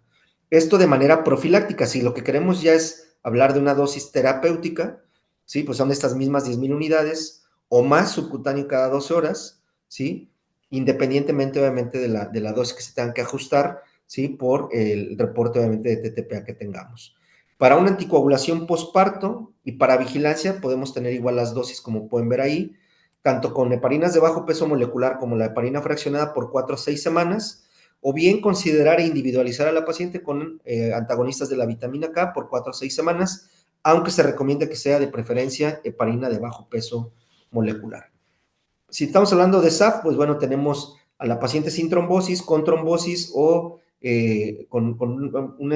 vaya ya con el diagnóstico del factor lúpico sin trombosis, pues bueno, aquí va a estar la dosis de anticoagulación y tenemos ya los esquemas terapéuticos aquí recomendados, ¿no? Heparina bajo peso molecular de 0.4 a 0.6 miligramos por kilo por día, que es la dosis profiláctica, ¿sí? Si queremos utilizar, vaya ya en algún momento dado, por el riesgo que pueda haber de ser un SAF obstétrico catastrófico, pues obviamente podemos llegar a utilizar dosis hasta de 1 miligramo por kilo por día en un SAF trombótico, ¿sí? Para poderlo ver. Y bueno, ya hablamos de todo lo que son factores de riesgo, ya hablamos de cambios fisiológicos durante el embarazo, hablamos de lo que es la trombosis venosa profunda, hablamos de lo que son las escalas predictivas de evaluación, hablamos de este biomarcador que es sumamente importante para poder hacer el diagnóstico de exclusión, hablamos ya de los estudios de extensión para poder obviamente corroborar y confirmar el diagnóstico a través de estas angiotomografías, ¿sí? Y obviamente los estudios Doppler para corroborar la trombosis, y hablamos del tratamiento anticoagulante. Sin embargo, bueno, puede haber pacientes que a pesar de la anticoagulación, ¿sí? Pudieran ser todavía candidatas a utilizar otro tipo de tratamiento, como es la utilización de filtros de vena cava inferior. Tuve oportunidad de también participar en este trabajo de revisión ya hace algunos años, fue en el 2012, ¿sí? En el Centro Médico ISEM Ecatepec, en donde tuvimos oportunidad de dar seguimiento a 2 pacientes, en donde obviamente una durante el embarazo y otra en el posparto, en donde obviamente tenían, factores de riesgo, una de ellas con antecedente trombofílico, y que eran candidatas obviamente a tener la indicación, ¿sí? De colocación del filtro de la vena cava. ¿Cuándo sería la indicación? Bueno, pues el filtro de vena cava durante el embarazo va a estar indicado cuando se presente tromboembolismo recurrente, a pesar de una anticoagulación adecuada o cuando la anticoagulación está contraindicada. Es una opción para disminuir las complicaciones fetales, desde luego, ¿sí? Y pues bueno, la información en la literatura del filtro de vena cava en el embarazo todavía es limitada, o en ese momento era limitada. Hoy ya existen dispositivos médicos más avanzados de nueva tecnología que obviamente van a favorecer menor riesgo de incidentes, mayor beneficio, y con esto obviamente poder favorecer obviamente el poder llegar a término estos embarazos de alto riesgo, o bien en la mujer ya en una etapa posparto, durante el puerperio, pues obviamente también dar lugar a continuar tanto con el tratamiento anticoagulante como con estos filtros de vena para poder evitar este embolismo pulmonar recurrente que pudiera llegar a presentarse. Creo que me excedí un poquito del tiempo, no sé si haya preguntas.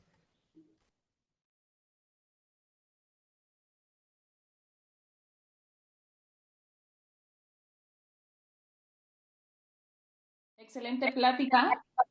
No se preocupe por el tiempo, estuvo excelente en tiempo, creo que abarcó muy bien desde definir todo el evento tromboembólico y lo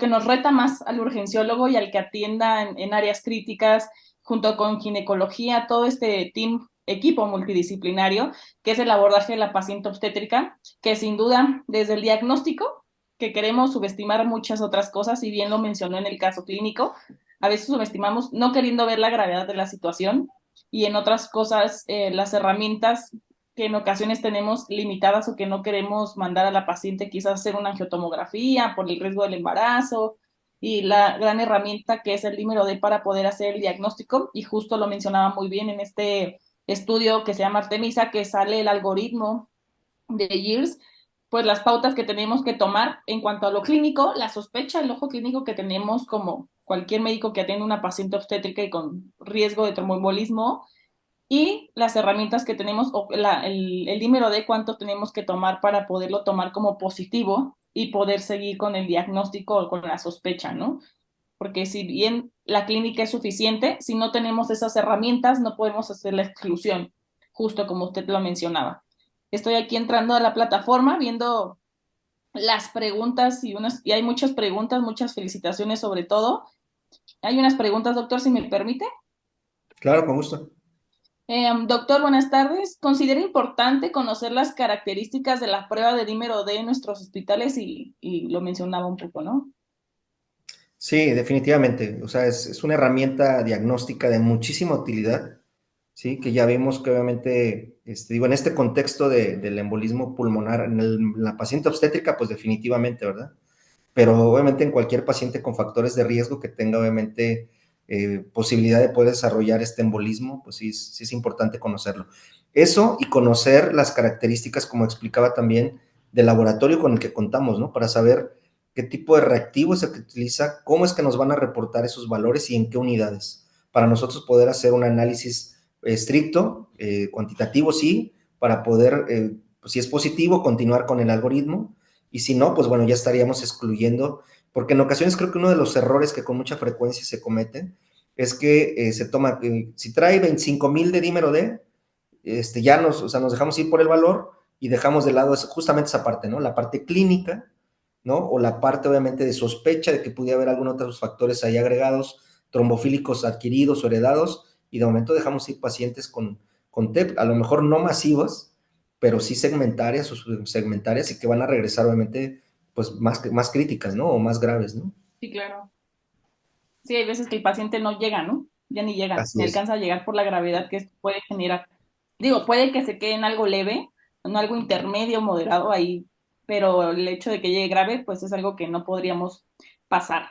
Y sobre todo considerar las características, como bien reforzando nada más un poquito la contestación de esta respuesta, que conozcamos bien los equipos, porque no por obtener un dímero D, no todos tienen la misma sensibilidad, o incluso algunos son cualitativos, nada más no dicen positivo y negativo, pero Es positivo correcto. a partir de cuánto me estás dando de corte, entonces no lo vamos a obtener, y sobre todo eso, rara vez nos acercamos al laboratorio a conocer estas características, y de aquí nadie me va a dejar mentir cuántas veces nos hemos acercado al laboratorio para conocer, no específicamente del dímero D, sino de alguna otra cosa, algún parámetro, algún error que no nos cuadre con nuestra clínica, y creo que esta es una de las patologías con las cuales tenemos que acercarnos con nuestros químicos a conocer más del laboratorio, y sobre todo las unidades que usted bien lo mencionó, ¿no? También para poder hacer una interpretación. Sí, yo creo que es fundamental. La parte cualitativa de la cuantitativa es fundamental, ¿no? Y obviamente el tener esa oportunidad de tener el reactivo o el análisis cuantitativo, pues nos va a ser de mucha utilidad, obviamente, para el diagnóstico y la toma de decisión. Sí, claro, sin duda. Y esa es alianza que tenemos que tener, o sea, salirnos de nuestro ego, de nuestra área, y considerarlo con químicos. Igual que ellos también puedan tener información de nuestro paciente para ver quizás alguna técnica que tengan que tomar específico, ¿no? Otra pregunta, doctor, buenas tardes. En su experiencia, ¿deberíamos pedir una prueba de dímero D a todos los pacientes obstétricas? Buena pregunta. Con sospecha de tromboembolismo venoso, independientemente del nivel de riesgo trombótico que presenta la paciente. Sí, ya lo comentaba yo casi al final, ¿no? Yo creo que son de este tipo de circunstancias en la mujer, primero como mujer y luego mujer embarazada, que Sí, como parte del perfil o del check-up que se debe de realizar, sí tendríamos que tener, obviamente, digo, no a todos les vamos a pedir, obviamente, vaya, factor reumatoide o anticuerpos antinucleares, pero vaya, un dímero D definitivamente pudiera ser de utilidad, ¿verdad? Porque nos puede hablar de algo que probablemente esté sucediendo ahí en toda esta parte de la coagulación y que quizás no se ha hecho tan manifiesta o tan evidente y que pudiera sí ser un factor obviamente importante de riesgo. Yo creo que sí, tomando en cuenta algunos factores, ¿no? O sea, si yo tengo una mujer obesa, si tengo una mujer con tabaquismo, con pérdidas gestacionales recurrentes, o sea, yo creo que va mucho en relación a individualizarlo, ¿no? No podría yo decir hay que hacer una campaña de determinación de dímero D a la población femenina entre los 14 y los 21 años, ¿verdad? Porque sería obviamente fuera de contexto, sino más bien es saber en qué momento, obviamente, a qué tipo de pacientes o en qué grupo de edad y con qué factores, obviamente, son a los que sí se le debería de tomar antes de que lleguen con un cuadro de una trombosis o con el riesgo protrombótico o que incluso ya lleguen con embarazo, ¿no? Pero sí, definitivamente. Sin Considero duda que sí es sería importante. individualizarlo, ¿no? Es correcto. Es correcto. Factores de riesgo, nuestra clínica, y ahora sí, cuadrar bien qué paciente requiere un dímero D para poder yo seguir con mi exclusión diagnóstica. Porque si no, entonces todas las pacientes con un dímero D elevado pues irían a ultrasonido Doppler, angiotomografía, a Que diste perfusión de pulmón. diste un punto clave, ¿no? Hay ocasiones en que llegan al primer nivel de atención, hablemos de clínica familiar o centro de salud o UMF, como le quieras llamar, y porque por alguna razón traen la determinación de dímero D, ¿no? Y están obviamente con algún cuadro ahí de riesgo trombótico o ya con el antecedente o ya pacientes que han tenido gestas previas y que a veces una mala referencia también puede obviamente condicionar el no tomar las decisiones adecuadas. Creo que también sería importante en el primer nivel poder, explicar esta parte de cuáles son los puntos de corte, cuál es el criterio para poder determinar el envío oportuno de una paciente, ¿no? Durante lo que es el control prenatal propiamente, ¿no? De la mujer embarazada, y que no envíen efectivamente a todas a que se les tenga que realizar obviamente el ecodoppler o la angiotac, y me ha tocado ver incluso quienes se aventuran a iniciar anticoagulación, así, ¿no? Sin Sin ninguna diagnóstico. base ni fundamento, ¿no? Sí, claro. Es muy importante porque aparte de identificar a la población que realmente, bueno, hablando de la paciente embarazada, ¿no? Identificando a la paciente que realmente requiere otro estudio diagnóstico, o si delimitamos o pasamos a todas las pacientes a estudios, obviamente impacta en riesgos, ¿no? Porque son estudios y Costos, económico. costos Exacto, desde luego. y económico. Acá hay otra pregunta, felicitaciones. Otra pregunta, doctor. ¿Considera importante anticoagular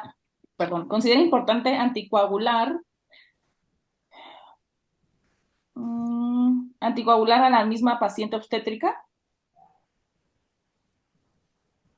Ya entendí la pregunta, perdón. ¿Considera importante monitorizar la anticoagulación de la paciente obstétrica?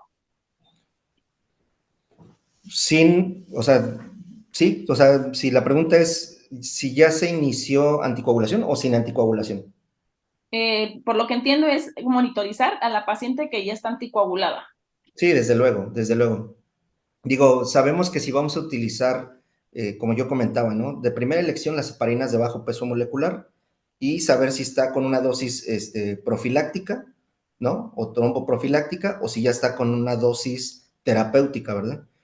Sabemos que ahí obviamente no va a haber una forma a través de nuestros perfiles convencionales de coagulación que nos puedan determinar si estamos o no realmente cumpliendo con la anticoagulación obviamente requerida.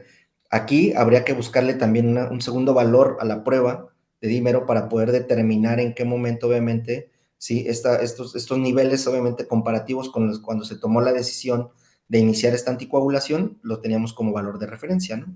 Sí, pero Ok. definitivamente, a menos de que tengamos al paciente con una anticoagulación, ya sea profiláctica o terapéutica, con heparina bajo peso molecular, pues evidentemente sí, ¿no? Habrá que estar tomando ahí, obviamente, el TPT para poder determinar si estamos realmente anticoagulando o si ya no estamos sobre anticoagulando a nuestro paciente, ¿no? Que puede haber, obviamente, ahí pues ciertas circunstancias que hay que vigilar. Sí, de mucho más cuidado, ¿no? Y otra pregunta, últimas dos preguntas, doctor, ya para dar conclusión a esta penúltima sesión. Se fue muy rápido el año. En su Sí. experiencia, ¿qué rol juega la relación con el laboratorio para el establecimiento de un diagnóstico? Y lo justo lo acabamos de mencionar. Sí, digo, yo creo que bien lo comentabas tú también, ¿no? A veces puede ser, voy a tratar de justificar por la dinámica y la movilidad que tenemos obviamente en los servicios. Si hablamos de nosotros como servicios de urgencias, se pierde ese contexto, esta comunicación, ¿no? Sin embargo, sí es fundamental el hecho de tener un acercamiento para saber con qué cuento y que con lo que cuento, qué se puede hacer, y conocer yo obviamente, a lo mejor no a detalle toda la parte, vaya, de la metodología analítica, pero sí al menos saber si lo que me van a reportar, en qué unidades me la van a reportar, tener la certeza de que si existe la determinación de un valor crítico me van a notificar, y yo lo más importante, ¿no? Es escuchar, analizar y saber qué me están dando a entender, porque si no, a veces, ¿cuántas veces vemos que desde el MIP hasta, digo, colegas van y piden estudios, pero que nunca revisan, ¿no? O sea, lo piden ya por una situación habitual, no porque realmente se tengan el cuidado y el seguimiento de ver que realmente, obviamente, que lo que están pidiendo les está siendo de utilidad para el protocolo o la ruta crítica de diagnóstico, ¿no? Sí, yo creo que sí debe existir esta simbiosis. Digo, si activamos cualquier código, el código infarto, el código cerebro, el código mater, sabemos que la intervención de banco de sangre del laboratorio es fundamental, ¿no? Porque obviamente nos va a ayudar a disminuir tiempos y a tomar decisiones, obviamente, que van a mejorar el pronóstico de vida de la paciente, en este caso. Sí, sin duda, ¿cómo lo estoy utilizando, no? ¿Cómo lo estoy leyendo? ¿Qué es lo que voy a interpretar? ¿Cuándo lo voy a utilizar? Volviendo a la contestación de las otras preguntas. ¿Y qué estoy interpretando? Es También correcto. son muy importantes. Última pregunta, doctor, ya para dar término a esta charla. ¿Qué rol juega el papel como urgenciólogos o como médicos de primer contacto? Afortunadamente ya la mayoría de las salas están formadas por médicos urgenciólogos. También tenemos compañeros médicos familiares y en algunas otras unidades médicos generales. Sin duda somos los de primer contacto.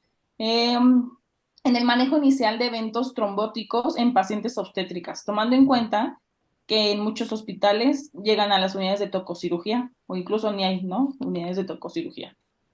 Sí, yo creo que yo dividiría ahí la situación. O sea, yo creo que si nos vamos desde el primer nivel de atención, es el que tiene el contacto frecuente y primario con la mujer gestante, ¿no? De ahí mi comentario de que valdría la pena también, obviamente, poner una alerta ahí, primer nivel, ¿no? De, oye, identifícame a esta Y paciente constante joven, o capacitación, ya ¿no? con pérdidas gestacionales recurrentes, o que tenga ya alguna comorbilidad identificada, la pura obesidad, ¿no?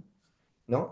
Obviamente para poder ser enviada de manera oportuna a un segundo nivel, para que obviamente pueda ser obviamente captada, identificada y estadificada de acuerdo al riesgo, ¿no? Si nos vamos en relación a nosotros como médico de urgencias, creo que cada vez son menos las unidades de urgencias o los servicios de urgencias que nos toca ya ver a la cuestión de la paciente obstétrica o ginecológica, salvo que sea con alguna de las urgencias máximas por las que pueden llegar, que es la hemorragia uterina, la preeclampsia, eclampsia, digo obviamente el choque hipovolémico, y sí, desde luego, la tromboembolia pulmonar, ¿no? Definitivamente, definitivamente. Pero tú no vas a dejar mentir, ¿cuántas veces también nos llega la paciente joven en edad reproductiva, que ni siquiera sabe que está embarazada y que está llegando por X circunstancia, y que obviamente resulta que pues trae un embarazo asociado a cualquier otra causa por la que la haya motivado a haber acudido a urgencias, ¿no? Entonces, sí, Sí, yo sin duda. definitivamente El diagnóstico de embarazo.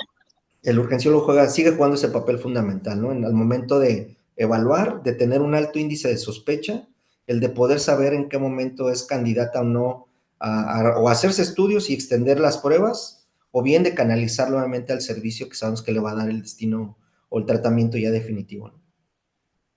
Sí, a mí siempre me gusta reforzar que, bueno, ya tenemos muchas herramientas, tanto de laboratorio como otros de gabinete, para poder hacer muchos diagnósticos, ¿no? Pero si nosotros no tenemos ese ojo clínico y hacemos un buen interrogatorio que a veces ya lo mermamos por la cantidad de trabajo, justo lo que usted decía de la dinámica que tenemos entre la sobresaturación de los servicios de urgencias o que se nos hace, obviamos muchas cosas, pero sin ese ojo clínico en cuanto al interrogatorio adecuado o reinterrogatorio, estamos en todo el derecho a hacer un reinterrogatorio. Y la Vale. clínica, pues no vamos a poder hacer una buena interpretación de los estudios, pero sin duda creo que ya dando término a esta charla, esta serie de preguntas, el dímero debe jugar un papel importante para poder continuar con ese diagnóstico y también una pronta referencia, ¿no? Sí, desde luego. Sí, desde luego. La verdad es que yo tuve la fortuna de participar ahí, como puse yo en un par de publicaciones, y me tocó estar en algún lugar en donde sí, de primera instancia, la mujer obstétrica, antes de pasar a la toco, tenía que pasar por un filtro o triage con el urgenciólogo, ¿no? Para Sí, poder, sin duda. obviamente, identificar tempranamente. Esto fue en el Estado de México, obviamente uno de los estados que tenía la alerta del foco rojo de mayor muerte materna. Entonces fue algo que creo que favoreció mucho a poder identificar tempranamente, ¿no? Y ese seguimiento de estas, digo, me quedo con estos pacientes, ¿no? Con la colocación del filtro de vena cava, a pesar del diagnóstico temprano, de la determinación de dímero D, de la angiotomografía, de la anticoagulación, pues terminaron con filtro, ¿no? Terminaron con un dispositivo por el embolismo recurrente que estuvieron presentando durante el embarazo y hasta el posparto incluso. Sí, perfecto. Estuvo muy interesante todos esos artículos que nos estuvo mostrando. Doctor, algo con lo que quiera cerrar brevemente ya esta charla. Pues sí, primero que nada agradecerte, Silvia, nuevamente el haber estado conmigo. Ya es la segunda sesión, creo que en menos de 3 meses que compartimos la sesión. Siempre es un placer. Segundo, Igualmente. obviamente, agradecer también la colaboración de todo el equipo de Werfen con la sociedad para haber podido llevar a cabo la presentación. Y pues bueno, al doctor Julio Olvera, obviamente, por la gestión que está llevando a cabo. Y por último, pues bueno, no se pierdan el próximo mes la votación y nos vemos en CIMU 2025. Estamos Sí, prácticamente ya a nada, nos estamos preparando para poder estar ahí y obviamente, como cada año, ¿no? Hacer lo mejor posible que se puede cada vez más. Y pues muchísimas exacto. Ya gracias. dos avisos parroquiales muy importantes, que el mes que entra tenemos sesión mensual, pero sin duda va a ser la votación para el siguiente vicepresidente, ya por cambio de elección justo que se va a llevar en el SIMU 2025 y nos vemos en León. Así Muchas es. gracias, doctor Saavedra. No, al contrario, muy buenas noches. Un Hasta placer. luego. La calma en la tormenta es el verdadero signo de un médico de emergencias. Dr. Ben Carson, Antología de citas de la Sociedad Mexicana de Medicina de Emergencias.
A todos los profesionales de urgencias, líderes en sus áreas y expertos en la toma de decisiones en situaciones de estrés, sabemos que trabajar en un servicio de urgencias es desafiante y gratificante a la vez.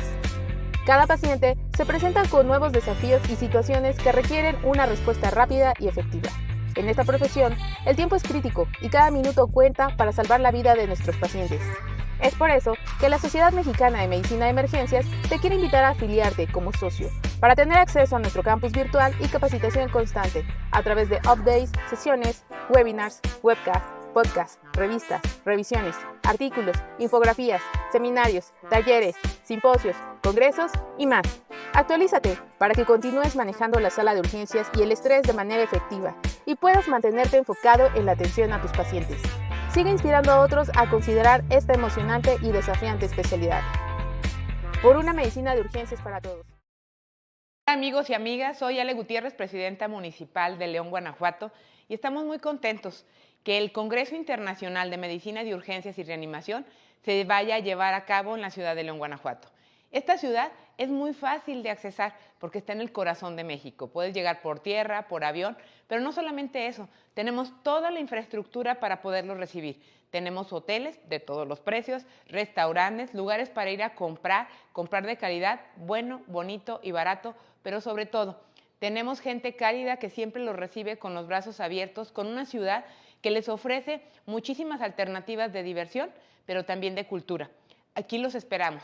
León es una ciudad viva y vibrante que está lista para recibirlos. Imagina una ciudad viva,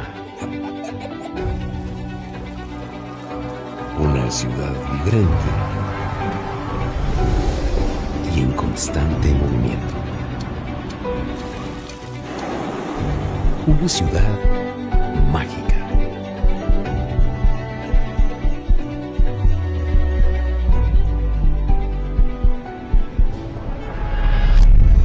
Hoy, León se levanta como un líder indiscutible en la industria de reuniones, siendo una de las ciudades con más altos índices de desarrollo en los últimos 20 años. Con una ubicación estratégica al centro del país, somos uno de los destinos con mejor acceso vía terrestre y aérea, con hasta 252 vuelos semanales. Con esto, se consolida la accesibilidad a los destinos más solicitados y conexión a las capitales y ciudades más importantes del mundo. El gran crecimiento de nuestra ciudad nos ha permitido dividirla en 4 zonas estratégicas de alojamiento, donde se cuentan con más de 8.500 habitaciones diarias disponibles. Para la industria de reuniones, destinamos una zona estratégica, conformada por 18 hoteles cercanos a los recintos más importantes del Distrito León MX, y más de 3.500 habitaciones disponibles especiales para este segmento en la ciudad. Poliforum León, recinto de vanguardia para realizar congresos, convenciones y exposiciones, con la facilidad para ejecutar distintos eventos simultáneos. Hoy, sus años de experiencia nos permiten garantizar eventos memorables y exitosos. Con la oferta turística, nuestra ciudad se consolida a través de una agenda anual de grandes eventos y festivales. La Feria Estatal de León, como la feria familiar más grande de México. El World Rally Championship, que nos inyecta adrenalina en una de las carreras más esperadas del Campeonato Mundial. Y el Festival Internacional del Globo, el tercero más importante a nivel internacional. La gastronomía de León cuenta con grandes exponentes de cocina de autor, cocina tradicional, internacional, de especialidad y antojitos típicos en más de 680 establecimientos. Disfruta León con nuestras experiencias turísticas y recorre su historia, tradición y cultura en cada rincón de esta ciudad. Conoce nuestros centros comerciales y recreativos que te acercarán a la identidad leonesa con las mejores actividades. Ven, disfruta nuestros eventos y nuestra forma de hacer negocios. ¡Viva León! Una ciudad viva y vibrante.